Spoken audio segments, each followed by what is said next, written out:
Hello friends, welcome to the UPSC analyser. तो आज हम 31 जुलाई का इंडियन एक्सप्रेस डिस्कस करेंगे। Firstly I would like to inform you that I am planning to stop doing news analysis as you people are not watching it. Maybe you people are busy doing prelims preparation, so I will resume the analysis after prelims. तो आप इसके बारे में क्या सोचते हैं, तो आप मुझे कमेंट सेक्शन में बता सकते हैं। यहाँ पर फर्स्ट पेज पर जो न्यूज़ है, फर्स्ट न्यूज़ है Assam Mizoram summon each others officials, CM Himanta is named in FIR. तो मैंने आपको असम मिजोरम को बॉर्डर डिस्प्यूट बता चुकी हूँ मैं कि दो डिमार्केशन है, एक स्टेट किसी और को फॉलो करता है, दूसरा स्टेट किसी और को फॉलो करता है, जिसकी वजह से डिस्प्यूट अराइज हुआ है। ये एक्सप्लेन सेक्शन में पढ़ाया था मैंने, आप रिवाइज भी कर सकते हैं जाकर वहाँ पर। यहाँ पर कोई भी इंपॉर्टेंट न्यूज़ नहीं है। अब हम ये न्यूज़ पढ़ेंगे, school toilets in bad shape, UP teachers seek 3 day period leave every month. तो यूपी स्कूल में वॉशरूम्स का कैसा हाल है, ये यहाँ से पता चलता है। A newly formed association of women teachers in UP has launched a campaign seeking 3 day period leave every month given the poor conditions of toilets in government schools across the state. तो government schools जो हैं वहाँ पर sanitary conditions इतनी ज़्यादा ख़राब हैं toilets की कि वहाँ पे एक कैंपेन चल रहा है 3 डे पीरियड लीव का। As part of the campaign led by women teachers of Uttar Pradesh Basic Education Department, members of the Uttar Pradesh Mahila Shikshak Sangh have met ministers of the state government and are now reaching out to public representatives, telling them why they should be heard, कि उन्हें क्यों सुनना चाहिए, उन्हें कितनी दिक्कतें हो रही हैं। In fact, a lot of women teachers tend to suffer from urinary infections because they do not drink water to avoid using the washroom। अब हम आगे चलते हैं। तो गवर्नमेंट कंडीशंस बहुत ज़्यादा ख़राब है, गवर्नमेंट स्कूल की कंडीशंस। यहाँ पर आप देख सकते हैं कुछ भी नहीं है इंपॉर्टेंट हमारे लिए। Centres claim on manual scavenging deaths rings hollow for those who lost relatives. अब यहाँ पर सेंटर के द्वारा ये कहा गया है, union social justice and empowerment minister Ramdas Athawale के द्वारा, कि कोई भी मैनुअल स्कैवेंजिंग के द्वारा डेथ नहीं हुई है। तो कोई भी डेथ मैनुअल स्कैवेंजिंग की वजह से रिपोर्ट नहीं की गई है। अगर बेजवाड़ा विल्सन की रिपोर्ट की माने, जो कि नेशनल कन्वीनर हैं सफाई कर्मचारी आंदोलन के, उनके अकॉर्डिंग 2016 से लेकर 2020 तक लगभग 472 मैनुअल स्कैवेंजिंग डेथ्स हो चुकी हैं और 2021 में लगभग अब तक 26 डेथ्स तो हो ही चुकी हैं। लेकिन union social justice and empowerment minister Ramdas Athawale का ये कहना है, उन्होंने पार्लियामेंट को ये बोला, no such deaths have been reported due to manual scavenging. तो अब यहाँ पर डिफरेंस क्यों है कि ये रिपोर्ट कुछ और बोल रही है बेजवाड़ा विल्सन की और यूनियन सोशल जस्टिस मिनिस्टर कुछ और बोल रहे हैं? वो इसीलिए क्योंकि central government does not identify deaths due to manual scavenging, क्योंकि सेंट्रल गवर्नमेंट आइडेंटिफाई करता ही नहीं है मैनुअल स्कैवेंजिंग के द्वारा डेथ्स, बल्कि वो ये बोलता है कि ये जो डेथ्स हुई हैं वो hazardous cleaning of septic tanks और सीवर्स के द्वारा हुई हैं। वो ये नहीं मानते कि ये वाली डेथ्स मैनुअल स्कैवेंजिंग के द्वारा हुई हैं। Another reason for this lack of data. अब दूसरा रीज़न क्यों है कि डेटा नहीं है सोशल जस्टिस मिनिस्टर के पास? इसीलिए क्योंकि स्टेट अथॉरिटीज़ इस बात को एक्नॉलेज ही नहीं करती हैं कि मैनुअल स्कैवेंजिंग का इशू आज तक एग्जिस्ट करता है। तो डेथ का रिकॉर्ड रखना तो अलग ही बात है बिल्कुल। अब यहाँ पर ये जो प्रैक्टिस है ये पर्टिकुलरली प्रेवलेंट उन एरियाज़ में है जहाँ पर सीवर क्लीनिंग मशीन्स नहीं है, या तो सीवर क्लीनिंग मशीन्स है पर वो एंटर नहीं कर सकती क्योंकि जो स्केप है वो बहुत नैरो स्केप है, तो can't enter or are not able to get the job done. तो वहाँ पे लोगों की ज़रूरत पड़ती है और वहाँ पे मैनुअल स्कैवेंजिंग बहुत ज़्यादा बढ़ता है। आगे चलते हैं। यहाँ पर Nirmala brings bill in Lok Sabha to pare government stake in general insurance. तो अब जनरल इंश्योरेंस का डिसइन्वेस्टमेंट किया जा रहा है, तो उसके लिए बिल आया है। The general insurance business nationalisation amendment bill 2021 proposes amending the general insurance business nationalisation act 1972। तो ये रिक्वायरमेंट हटाएगा सेंटर की, जो कि बेसिकली सेंटर की पहले रिक्वायरमेंट थी कि सेंटर लगभग 51% इक्विटी तो रखेगा अपने पास, तो वो वाली रिक्वायरमेंट अब हट जाएगी इस नए बिल से। It also proposes a new section 24B which will ensure that the act stops applying to insurance on and from the date on the centre ceases to have control over them with a view to provide for. अब इससे government का ये कहना है कि public participation बढ़ेगा public sector insurance companies में, तो ज़रूरी था कि अमेंडमेंट किया जाए, तो इन्होंने कर दिया। आगे चलते हैं। यहाँ पे हम कुछ भी नहीं पढ़ने वाले। ये सेडिशन लेस फ्यूचर। तो सेडिशन के बारे में मैं आपको बहुत बार एक्सप्लेन कर चुकी हूँ कि सेडिशन क्यों हटना चाहिए, क्यों नहीं हटना चाहिए। Kedarnath Singh versus state of Bihar के बारे में मैंने पढ़ा चुकी हूँ। आगे चलते हैं हम। यहाँ पे एन अनसिविल मैसेज, यहाँ पर ऑथर के द्वारा ये कहा गया है जो राकेश अस्थाना को बना दिया गया है दिल्ली का पुलिस कमिश्नर, वो क्यों गलत है और ऐसा क्यों नहीं होना चाहिए था। तो supreme court mandated police reform, supreme court ने 2006 में कुछ पुलिस रिफॉर्म्स की बात की थी, क्योंकि बहुत ज़्यादा डैमेज हो चुका है पुलिस को। जैसे कि पॉलिटिशियंस हैं, we have talked of the damage that politicians have done to the civil services including to the police, क्योंकि क्रोनी कल्चर बहुत ज़्यादा बढ़ गया है पॉलिटिशियंस और पुलिस के बीच में. We have welcome the court's direction. अब कोर्ट ने बोला था कि एस्टेब्लिशमेंट बोर्ड्स बनाने की जरूरत है हर स्टेट्स में और यूपीएससी को इन्वॉल्व करने की जरूरत है स्टेट पुलिस चीफ्स को सेलेक्ट करने के लिए. तो वहाँ पे सेंटर का कोई रोल नहीं होना चाहिए पुलिस चीफ को सेलेक्ट करने के लिए. इसके लिए एक सेपरेट एस्टेब्लिशमेंट बोर्ड्स होना चाहिए हर स्टेट का और यूपीएससी के द्वारा कंडक्ट होना चाहिए कि कैसे स्टेट पुलिस चीफ्स को लाया जाए. We have also welcomed fix tenures. इसके अलावा ये बोला गया था सुप्रीम कोर्ट मैंडेटेड रिफॉर्म्स में कि एक फिक्स टेन्योर्स होना चाहिए ऑफिसर्स के लिए. जैसे फॉर एग्जांपल देखा जाता है कि पॉलिटिकल लीडर्स क्या करते हैं, ट्रांसफर करा देते हैं ऑफिसर्स का. वो चीज़ नहीं होनी चाहिए, एक फिक्स टेन्योर होना चाहिए. The central government has shown scant respect to either the Supreme Court or to the police as an institution. तो ऑथर ने ये बोला है राकेश अस्थाना को लगभग 1 वीक से भी कम बचा था रिटायर होने के लिए. उसके बाद भी सेंट्रल गवर्नमेंट ने ये बताया है कि सुप्रीम कोर्ट के जजमेंट की कोई रिस्पेक्ट नहीं की गई और पुलिस एज एन इंस्टीट्यूशन की कोई रिस्पेक्ट नहीं की गई. तो यहाँ पर सेंट्रल गवर्नमेंट अपनी ब्रूटल पावर दिखाना चाहती थी. We all know that it takes years to build institutions and only days to demolish them. तो ऑथर ने बोला किसी भी इंस्टीट्यूशन को बनाने के लिए बहुत टाइम लगता है और सिर्फ एक दिन में ही उसकी इंटेग्रिटी खत्म हो जाती है. In the greed for power politicians in India have ruined the civil services. तो ऑथर का ये कहना है जो पावर के लालच के चक्कर में जो पॉलिटिशियंस उन्होंने बिल्कुल सिविल सर्विसेज को रून करके रख दिया है. Civil servants to keep a keen watch and check on the careless exploitation of power by politicians. Retirees, अब retirees जैसे कोई भी सेंट्रल गवर्नमेंट के अगेंस्ट कुछ भी बोलता है तो उनको थ्रेटन किया जाता है, जैसे कि उनकी पेंशन रोक दी जाएगी. Civil society is being hounded by various information authorities. इसके अलावा सिविल सोसाइटी है उनको डराया धमकाया जाता है बहुत सारी इन्फोर्समेंट अथॉरिटीज़ के द्वारा. तो ये सिस्टमेटिक असॉल्ट है इंस्टीट्यूशंस पे. कैसे सिस्टमेटिक असॉल्ट हो रहा है by the power hungry politicians.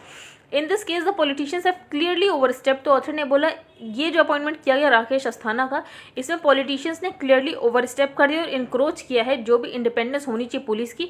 और इसके अलावा जो जुडिशरी ने मैंडेटेड रिफॉर्म्स बोले तो उसको भी नहीं माना गया है. तो इससे दिखाई देता है कि सेंटर ने कैसे इनक्रोच किया है. अब हम आगे चलते हैं फेंटम डेमोक्रेसी. तो सबसे पहले ऑथर ने बोला अगर डेमोक्रेसी रिपोर्ट 2020 देखें तो स्वीडन्स वीडएम इंस्टीट्यूट जो कि निकालता उसने ये बोला जो इंडिया है उसने अपना स्टेटस एज ए डेमोक्रेसी खो दिया है और इंडिया को उन्होंने सायरा लियोने, ग्वाटेमाला, हंगरी इससे भी नीचे रैंक किया डेमोक्रेसी में. अब जेनोसाइड क्या होता है तो ये usually slow motion and messy process होता है. सबसे पहले वाइल्ड र्यूमर्स आते हैं, कॉन्स्पिरेसीज़ की बातें की जाती है कि ये इंटरनेशनल कॉन्स्पिरेसी है. स्ट्रीट प्रोटेस्ट होते हैं, आउटब्रेक्स होते हैं, अनकंट्रोल्ड वायलेंस होता है. फिर लोगों में सिविल अनरेस्ट के फियर्स आते हैं. फिर आर्म्ड फोर्सेस बढ़ने लगती है, इमरजेंसी रूल लेकर आया जाता है. फिर एज द गवर्नमेंट टॉटर्स फिर आर्मी आ जाती है अपने बराक्स लेकर और ये जो अनरेस्ट होता है जो रोड पर आ जाते हैं लोग उनको क्वेल करने की कोशिश की जाती है और फाइनली डेमोक्रेसी ख़त्म हो जाती है. तो ऑथर ने बोला डेमोसाइड का प्रोसेस कैसे कैसे होता है. सबसे पहले कॉन्स्पिरेसी फ्लरिश करती हैं, फिर स्ट्रीट प्रोटेस्ट होते हैं, सिविल अनरेस्ट बढ़ता है, उसके बाद आर्म्ड फोर्सेस को पावर मिल जाती है और जब आर्म्ड फोर्सेस आते हैं तो उसकी वजह से क्या होती है डेमोक्रेसी फाइनली बरी हो जाती है. अब ऑथर ने बोला हेल्थी डेमोक्रेसी में सिर्फ इलेक्शंस हो वही डेमोक्रेसी नहीं होती. सिटीजन्स अगर बसेस में ट्रैवल करने के लिए are not force to travel in buses and trains like livestock. अब जैसे भेड़ बकरियों की तरह ट्रेन में लोग ट्रैवल करते हैं, wade through dirty water from over running sewers और ब्रेथ पॉइजनस एयर. तो अगर आप पोल्यूटेड एयर भी ब्रीथ कर रहे हैं तो ये सारी भी चीज़ें हैं जो डेमोक्रेसी को अंडरमाइन करती हैं. Democracy is public and private respect for different ways of living. It is humility, the willingness to admit that impermanence renders all life vulnerable, that in the end nobody is invincible and that ordinary lives are never ordinary. तो democracy का मतलब होता है कि हर इंसान को एक decent medical care मिलनी चाहिए, सिंपैथी मिलनी चाहिए उन लोगों को जो पीछे छूट गए हैं. It's the rejection of the dogma that things can't be really change because they are naturally fixed in the stone. ये चीज़ नहीं होनी चाहिए कि चीज़ें ऐसी ही रहेंगी, ऐसा नहीं मानना चाहिए. चीज़ों को बदलने की कोशिश करनी चाहिए, लोगों को उनके राइट्स देने चाहिए, लोगों को फैसिलिटीज़ देनी चाहिए. Specially when a constitution promises it's citizens. अब कॉन्स्टिट्यूशन के द्वारा लोगों को प्रॉमिस किया जाता है जस्टिस, लिबर्टी, इक्वालिटी. उसके बाद हम देख रहे हैं सोशल लाइफ कैसे शटर हो रही है. तो लोगों में एक लीगल पावरलेसनेस देखी जा रही है. तो जुडिशरी बिकम्स वल्नरेबल. अब जो जुडिशरी होती है वो भी वल्नरेबल हो जाती है क्योंकि उसमें हम एग्जीक्यूटिव की मेडलिंग देखते हैं, स्टेट कैप्चर देखने, इम्बैलेंसेस ऑफ वेल्थ होता है जैसे कि ऑक्सफैम इनइक्वालिटी रिपोर्ट से भी पता चलता है जो अमीर लोग हैं वो कितनी ज़्यादा वेल्थ को कैप्चर करके बैठे हैं. Chronic violence, famine and unevenly distributed life chances. तो domestic violence, rotten health care. इसमें डोमेस्टिक वायलेंस हेल्थ केयर कैसे रॉटन है. इसके अलावा लोगों में एक सोशल अनहैप्पीनेस है, डेली शॉर्टेजेस होते हैं फूड की. Indignity is a form of generalise social violence. तो ये सारी चीज़ें जो इंडिग्निटी है, इंसान अगर डिग्निफाइड लाइफ भी ना जी पाए तो ये सोशल वायलेंस का एक जनरलाइज्ड फॉर्म है. It kills the spirit and substance of democracy. तो अगर लोग जो हैं वो अगर डिग्निफाइड जिंदगी भी नहीं जी पा रहे हैं तो ये कहीं ना कहीं डेमोक्रेसी का सब्सटेंस को खत्म कर देता है। When famish children cry themselves at night, और वुमेन को स्लेव वेजेस की तरह काम करना पड़ रहा है, मेडिकल इमरजेंसी में they have to flee for their lives. No doubt citizens ability to strike back, लोगों के पास अभी भी एबिलिटी है कि वो कैसे स्ट्राइक बैक कर सकते हैं, जैसे लोग म्यूटनीज कर सकते हैं against the rich and the powerful. But the brute fact is that कि लोग जब बहुत ज़्यादा इनडिग्निफाइड जिंदगी जीने लगते हैं तो उनका इंटरेस्ट ही खत्म हो जाता है पब्लिक अफेयर्स में, और इसीलिए वो कोई भी म्यूटिनी नहीं करते हैं। Citizens are force to put up with state and corporate restrictions on basic public freedoms. तो जो क्या होता है, जो सिटीजन होता है वो इन चीज़ों को अपनी डेस्टिनी मान लेता है और उन्हीं की चीज़ों के साथ रहने लगता है।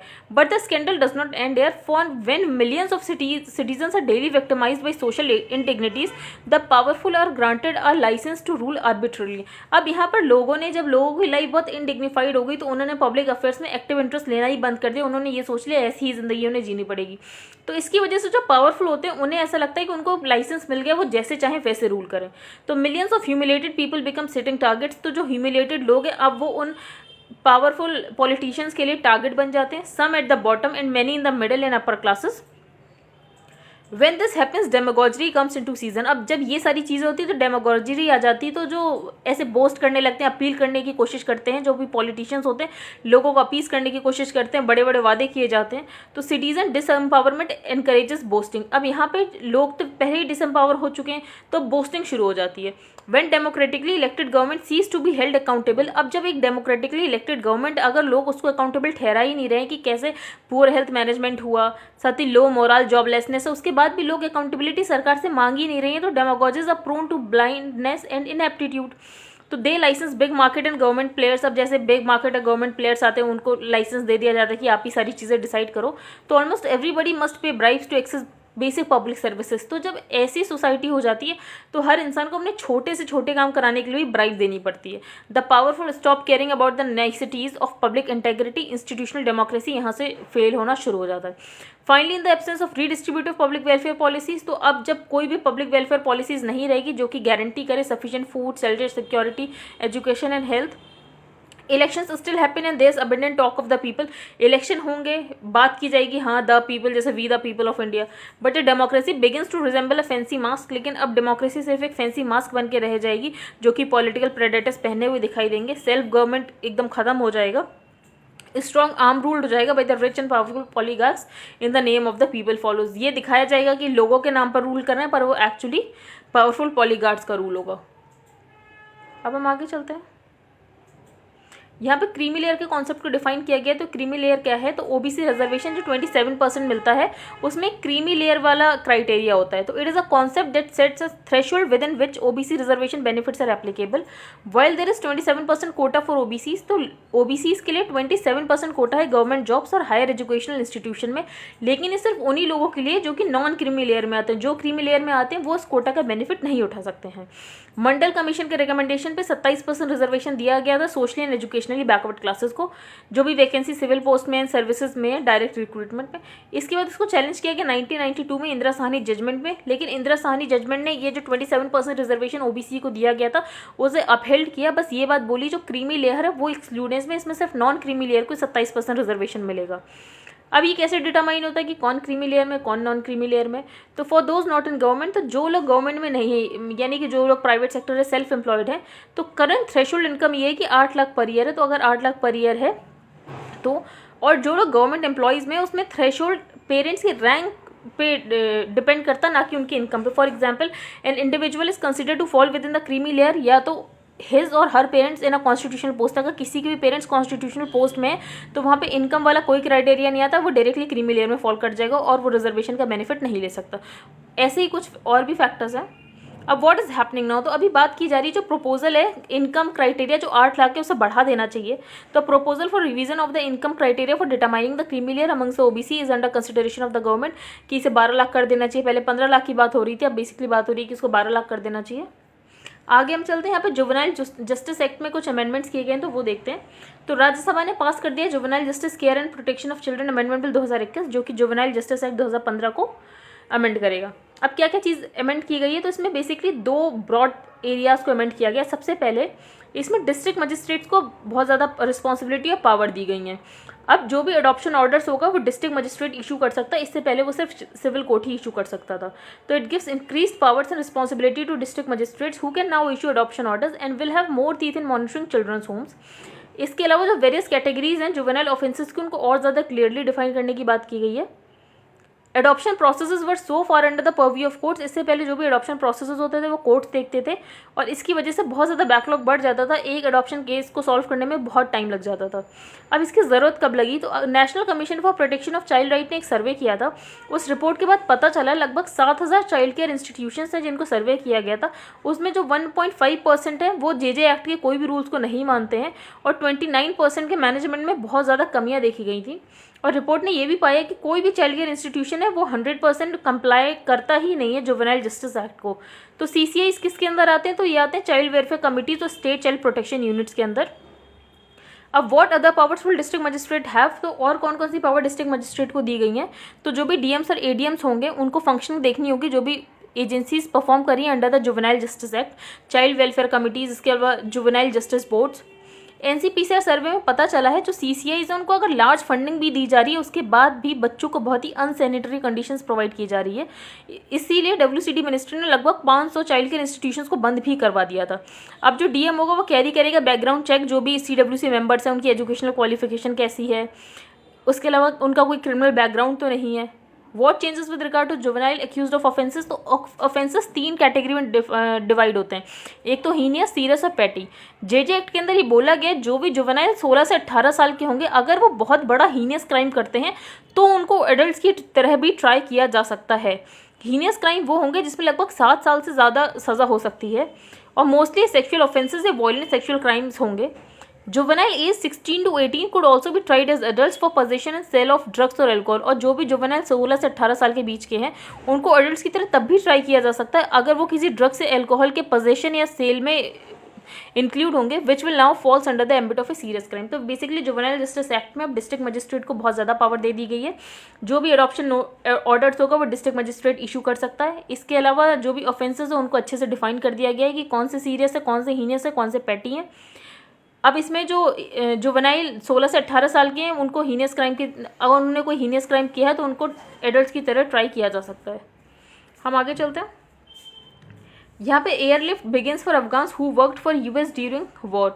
तो US जब अपनी US ने आर्मी भेजी थी अफगानिस्तान में 20 साल तक जो भी वॉर चला है उसमें US को जिन जिन अफगान्स ने हेल्प किया था तो उन अफगान्स को US क्या कर रहा है, इवैक्यूएट कर रहा है और US में उनको स्पेशल इमिग्रेंट वीज़ा के तहत लेकर आ रहा है। तो some 200 Afghans were set to begin new life in the United States on Friday as an airlift got under way for translators and other. तो बहुत सारे ट्रांसलेटर्स हैं और भी लोग थे जिन्होंने तालिबान के रिटेलिएशन का रिस्क था उसके बाद भी उन्होंने यूनाइटेड नेशंस की हेल्प की, जो भी 20 साल का वॉर चला। तो उन अफगान्स को दिया जा रहा है special immigrant visas entitling them to bring their families, तो वो अपनी फैमिलीज़ को लेकर USA में आ सकते हैं। और इसके लिए US ने शुरू किया ऑपरेशन एलाइज रिफ्यूज। लगभग इसमें 50,000 लोगों को लाया जाएगा अफगानिस्तान से US में। हम आगे चलते हैं। Biden ask state to offer the unvaccinated $100 to get jab. अब जो लोग वैक्सीनेशन नहीं लगवा रहे हैं, वैक्सीन हेजिटेंसी दिखा रहे हैं, तो उसमें जो US का हम ये मॉडल यूज़ कर सकते हैं। जैसे US ने क्या किया है कि उन लोगों को कैश रिवॉर्ड देना शुरू कर दिया है $100 का, जो लोग वैक्सीनेशन नहीं लगवा रहे हैं, तो हो सकता है इस वजह से ही वो लोग वैक्सीनेशन लगवा लें। तो the cash reward for vaccination was one idea in Biden's latest plan to boost lagging vaccination rates, जो कि बहुत सारे नेशन में उनके देखा जा रहा है। आगे चलते हैं हम। जो क्रेडिट ऑफटेक है वो लार्ज कंपनीज़ का तो हिट हुआ है, लेकिन MSMEs को अच्छा क्रेडिट ऑफटेक मिला है क्योंकि सरकार ने बहुत ज़्यादा इनिशिएटिव्स अनाउंस किए थे। तो according to the RBI credit growth to micro and small industries वो एक्सेलरेट हुआ है लगभग 6.4%। अगर लास्ट ईयर से कंपेयर करो तो लास्ट ईयर कॉन्ट्रैक्शन था 2.9% का। जो rise in credit offtake by medium and small enterprises इसीलिए हुआ है क्योंकि गवर्नमेंट ने बहुत सारे इनिशिएटिव्स अनाउंस किए थे, जैसे कि emergency credit line guarantee scheme. जो कॉर्पोरेट्स है वो बेसिकली अब डिपेंड कर रहे हैं बॉन्ड या इक्विटी मोबिलाइजेशन से अपने फंड्स के लिए। The RBI set credit growth to the service sector, तो सर्विस सेक्टर में डी एक्सीलरेट होता हुआ देखा गया लगभग 2.9% का। इससे पहले 10.7% का था, लेकिन इस बार 2.9% हो गया है। अब एक स्कीम लेकर आई जा रही है डिस्कॉम सेक्टर्स के लिए। तो power discom companies looking to avail funds under the government ₹3.03 lakh crore reform based scheme for discoms. पर इसमें डिस्कॉम्स को बोला गया है कि उन्हें अपने लॉसेस कम करने पड़ेंगे, तभी वो इस स्कीम का फायदा उठा सकते हैं। तो उनको कुछ कंडीशंस दी गई हैं। तो डिस्कॉम्स है जो कंट्री में, उनमें बहुत सारी इशूज़ हैं। सबसे पहली बात तो फाइनेंशियल इनस्टेबिलिटी का बहुत ज़्यादा इशू है। इसके अलावा aggregate technical and commercial losses होते हैं, लार्ज गैप्स होते हैं, जो भी टोटल कॉस्ट रेवेन्यू होता है, इलेक्ट्रिसिटी थेफ्ट बहुत ज़्यादा होता है। तो इसलिए इनको बोला गया डिस्कॉम्स, क्योंकि आपको कुछ टारगेट्स फॉलो करने हैं, जैसे कि जो AT&C लॉसेस आपके aggregate technical and commercial losses है, उनको आपको 12% तक लेकर आना है, और जो भी आपका गैप है बिटवीन द टोटल कॉस्ट और जो भी रेवेन्यू जनरेट हो रहा है उसको आपको 0% पर करना है। इससे पहले जो स्कीम लॉन्च की गई थी उज्ज्वल डिस्कॉम एश्योरेंस योजना, वो वाली स्कीम को रिप्लेस कर देगी ये नई वाली scheme. Singh also set that funding would only be provided, और फंडिंग उन्हीं डिस्कॉम्स को दी जाएगी जो इन सारी कंडीशंस को फॉलो करेंगे और लगभग अपना AT&C लॉसेस को 12% पे ले आएंगे, और जो भी कॉस्ट और रेवेन्यू है उनका गैप 0 कर देंगे। तो आई होप आपको आज का न्यूज़पेपर समझ आया होगा। If you like the video then please like share and subscribe. Thank you and have a nice day.